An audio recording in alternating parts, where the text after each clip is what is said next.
left him without any goals. He is simply sitting in his room scrolling through his phone when suddenly it begins to glow brightly. When the MC opens his eyes, he sees a goddess standing before him. She congratulates him, saying, "You have..." To ensure his survival, she grants him some overpowered skills so he can live comfortably. Hearing this, the MC thinks, if I am actually getting a second chance, I want to live a good and peaceful life this time. After this, the goddess transfers him.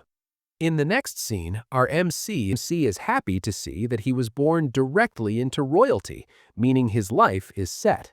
He can only use basic barrier magic. The king feels this is a shameful matter. Fearing a bad reputation, the king and queen decide to lie to the world, claiming the prince died immediately at birth. The king orders the baby to be thrown far away into the jungle. The scene shifts to the divine realm, where the goddess is watching all of this.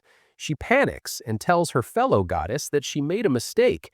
She did give the MC overpowered skills, but she forgot to give him a specific element. And the biggest mistake was that the king's measuring device was flawed. That device was only capable of showing 2 digits. In reality, the MC's level was 1002, but the device only displayed the last 2 digits, 02. That is why everyone thought he was weak when he is actually the strongest. Back in the jungle, the MC has been thrown on the ground. He tries to get up, but he creates a glowing cube using barrier magic.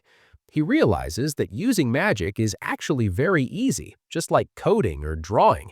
He creates different shapes and finally wraps the barrier around his body to lift himself up and fly in the air. He happily says, "This is a pretty useful power."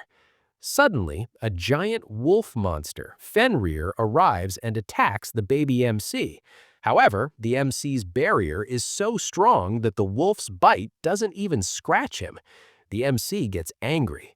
He uses magic to create thousands of small cubes and attacks the wolf.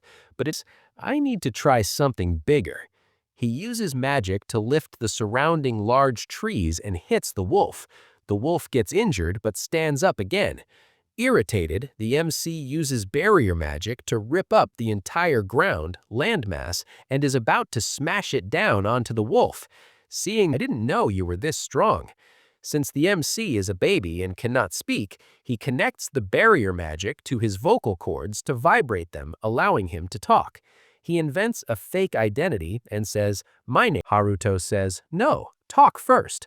Haruto gives Flay connection magic so they can communicate telepathically. A man arrives in the jungle. This is Gold Zenfis, a relative of the king. He says, "I have come to save this child." Flay refuses, stating that this baby is her master. Gold explains that he has come to save the child because his parents abandoned him. He's even brought milk for the baby. Seeing the milk, Haruto becomes happy. Gold immediately frees Flay so she can play with Charlotte. Haruto watches her from the window and feels sad. His mom explains to him, "Charlotte doesn't hate you, she's just shy. You should try to build a bond with her." Haruto still wants to fulfill his Hikikomori copy at home and run away himself. However, the copy is still incomplete and cannot talk properly.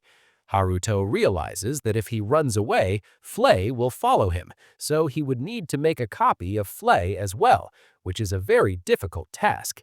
Just then, Gold, his dad, calls him for sword training. Gold believes Haruto's magic level is 02, so he needs to learn sword fighting for self-defense. "How did you move so fast?" Haruto makes an excuse that he doesn't know how it happened, while internally he knows that because he has no specific element, he can use magic much more efficiently. At the end of the episode, Gold and Mom are talking.